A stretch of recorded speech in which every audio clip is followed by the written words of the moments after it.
You have a uniqueness. Until you choose to pursue your uniqueness, you will be wasting your life trying to live someone else's. Today on Growing Hope, we talk about embracing uniqueness and the 5 points you need to get invested in your vision for purpose living. It's time for Growing Hope, the show determined to grow up hearts open to pursue the extraordinary. Because you are extraordinary! And now, live from a little cabin in the woods, nestled along Big Spring Creek, it's your host, Catherine Lang. Hello and welcome to Growing Hope, where we are having fun, making friends, and finding ways to be relentlessly helpful. I am Catherine Lane, your purveyor of snarky rainbows, because what better way to be helpful than with a dash of twisted encouragement? And we all need that encouragement if we're going to be intentional about purpose living. We have to choose to take purposeful action to get there. We can't be jellyfish. See, a jellyfish doesn't have the ability to direct his course. A jellyfish has to go where the current takes him, tossed to and fro by the waves in the water. Never a good thing. You are not a jellyfish. You are designed with unique qualities and abilities to fulfill your place in purpose. But you have to believe in it. You have to believe it to be it. Otherwise, you will be a jellyfish, or worse. I invested a lot of time pursuing the direction they told me to go. They knew what they were talking about because they were experts. They had years of experience and the success to prove it. They even had pictures. So I went down their path. I followed their directions. I was not happy, but pursuit of purpose isn't always about your happy place. Sometimes it's about doing what needs to be done. So I wasn't happy, but I was going. And going is what matters, right? Yeah, I know how silly that sounds now. And then I had my snarky rainbows moment. That aha moment of clarified purpose, vision, understanding. And for me, it opened up the clouds, and I understood the importance of embracing my uniqueness. I knew in that moment that the path they had dictated for me was not my path. It was their path. Now, there was nothing wrong with their path for them. It just wasn't the right path for me, not in its entirety anyway. I began to take out little bits of their path and little bits of other paths that I saw, and I created a mosaic of possibilities for my own going. You need a mosaic of your possibilities, and it's up to you to live your uniqueness and to create that mosaic of uniquely you. But you have to understand and embrace your uniqueness in order to be in a position to go that way, to create that mosaic of possibilities. If you don't invest in knowing the unique you, then you will be subject to living the life of a jellyfish. You will be wasting your time and energy being tossed about by the waves and the currents as you follow the life of someone else. If you have not yet had your snarky rainbows moment, that aha moment of clarity about your uniquenesses, I encourage you to take some time to work on unlocking that power, and it is powerful. You can visit harnessyourwhy.com to learn more or to check out some of the purpose articles over at snarkyrainbows.com. But no matter how you get the focus, be determined to get that focus. As long as you're living the life of someone else and a life that other people have dictated for you, you're going to be wasting your time, your resources, and your passion on something that is not you. You are unique in all the world, and you are crafted on purpose and for a purpose. You are woven with intention into this tapestry of life. You and only you can complete your design because there is no other you out there. Take a look at all that you are. Recognize the amazing details that piece you together. Embrace the importance of your design and then begin to live as if you matter, because you do. You don't have to fight the current to live a life of intention. Just don't allow the current or some other person to dictate your going. You are designed with intention, so dare to embrace your uniquenesses and live intentionally. Living with unique focus can be a challenge when you're faced with a world that wants you to conform. The world wants you to be a jellyfish, so it can put you where it wants to put you, even if that means leaving you to bake on the sand. And it probably does. You can stand stronger when you invest in a vision of your unique design. So first, you have to know it in your knower. I mean, without a doubt.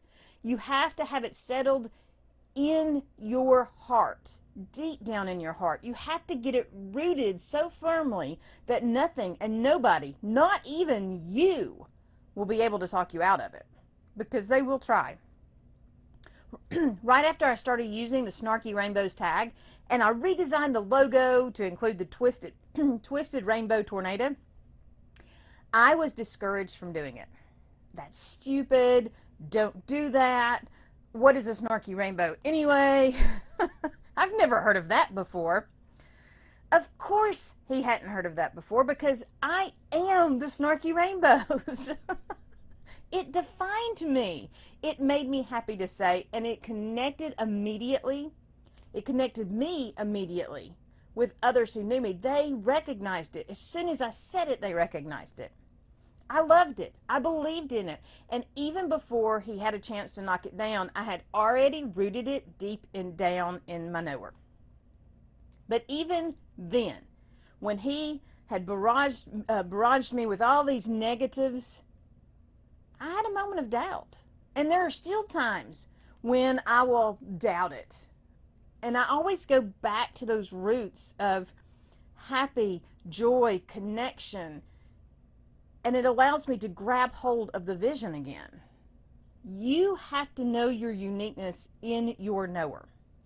The second thing is to keep it to yourself. You want to tell everyone about your vision and your purpose and your uniqueness, but not everyone needs to know, and not everyone wants to know.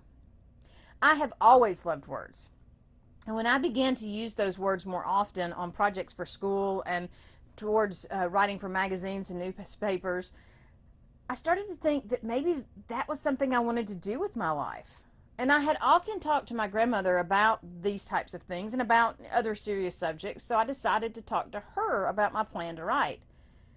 Her only response to me was, they call them starving artists for a reason.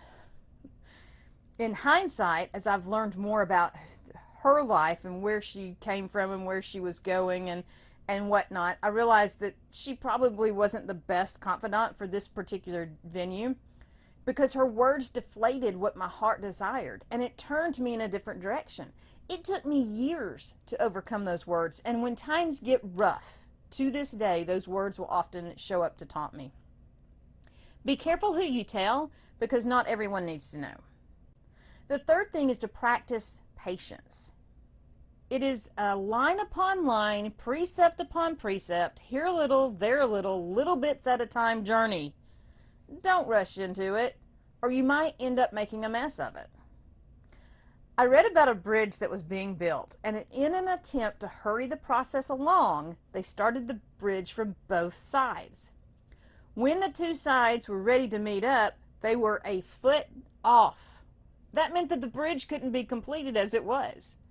Eventually, they did get it completed, but it required more time and more money than they would have had invested if they hadn't been in such a hurry to rush the project.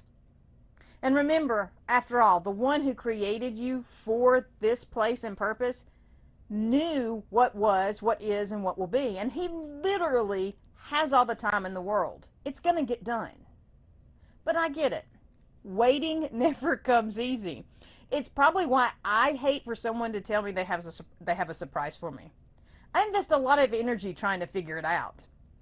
And that's kind of what this journey is. It's a lot like someone telling you they have a surprise for you. You know there's something amazing and you want to know all the details instead of just waiting patiently for it to arrive. The more excitement there is in the process, the more anticipation can build. But make the intentional choice to keep planning for your next step, to slow down so you can listen for the peace that comes from acceptance of patience, and then to move once the peace has settled. Practice patience. The fourth thing is to find a partner. And yes, I know I just said a few minutes ago that you didn't need to tell everybody. But you also do need to reach out to a mentor or an accountability partner or somebody you know that you can trust. It's important to have others that you can share your insights and revelations and that can help you work through this process. I had been pushing to reach my goals. I was writing them down, I was reviewing them, I was doing everything that I knew I could do, but I wasn't seeing any movement. And then I joined the Goal Chat, Twitter chat on Sunday nights. The only difference from what I was doing and what I started doing was the accountability that I got from the group. And really it was more the encouragement I got from them than anything else. Now, do I tell them everything? Rarely. But I tell some of the people in the group most everything. Because when you find someone you can trust to encourage your uniqueness, and that's the key, they have to be willing to encourage your uniqueness, then dare to share with them because they will fuel your ability to keep going. And finally, start right now. See the you that you are designed to be and then begin being that unique you. Invest in learning your unique qualities and elements and let that vision of you settle deep in your heart. You can wait, but your heart desire will often haunt you until you give in. Just ask my brother. My younger brother was always good at sports, and he worked well with younger people, so he pursued a career in coaching. He and his wife were both coaches, and they had started their family when my brother finally admitted to himself, to his wife, and to my parents that his heart was really all about medicine. He wanted to follow the footsteps of our grandfather who had been a general practitioner in our hometown. So he packed up the family and went off to medical school. It's easier to do what your heart desires before you have others in the boat with you. But even when you're journeying together, don't give up on your heart seed. Now is the best time to start growing up your heart seed into all that you're designed to be. Your what of your place and purpose is unique to you. And when you settle it in your heart and in your mind, then you're strengthened to live it. So know it in your knower. Keep it to yourself. Practice patience. Find a partner and start right now. Get invested in the vision of you so that you can be bold in pursuing your place in purpose. In the end, it is up to you. You have to make the choice to know your unique design so you will be positioned to pursue that design with bold intention. You're the only one that can be you, and you are the only one that you should try to be. Everything else is a waste. The challenge for being the unique you has 4 steps. First, define the unique you. Write down all the elements that make up the tapestry of you. Second, create a vision for living out that unique design. What will you living look like? Third, set down a path for walking it out. Create those little bits of action that are going to get you there. And fourth, begin moving into that unique design of you now. Right now, in this moment, make the choice to pursue the you that you are designed to be. Thank you so much for joining me for today's Growing Hope. I look forward to hearing your stories of unique pursuits. So connect with me over at the growinghoperadio.com website or check out snarkyrainbows.com. And you can join us on this journey of purpose living over at the Growing Hope Radio Facebook group. It will not happen by accident, and it is never too late to pursue. So get up, get going, and be the unique you that only you can be. I am Catherine Lang, your Rainbows and Lollipops host, because every day holds a promise of more, and every action contains the power of possibility. It is not about what the world says or even what the world shows. The strength of hope and encouragement will and does push through the limits and the walls of the world. My prayer is and always will be that the words I share are helping establish foundations of hope that will shatter the delusions of the world around us. Until next time, remember, be blessed and be a blessing. Thank you for joining us for Growing Hope with Catherine Lang, where we are sharing hope, encouragement, and inspiration to do more. Visit www.catherinelang.com to invite Catherine to be part of your event or to share your own stories of possibility living. Until next time, remember that a seed of hope planted and nurtured will grow up into a world of possibilities.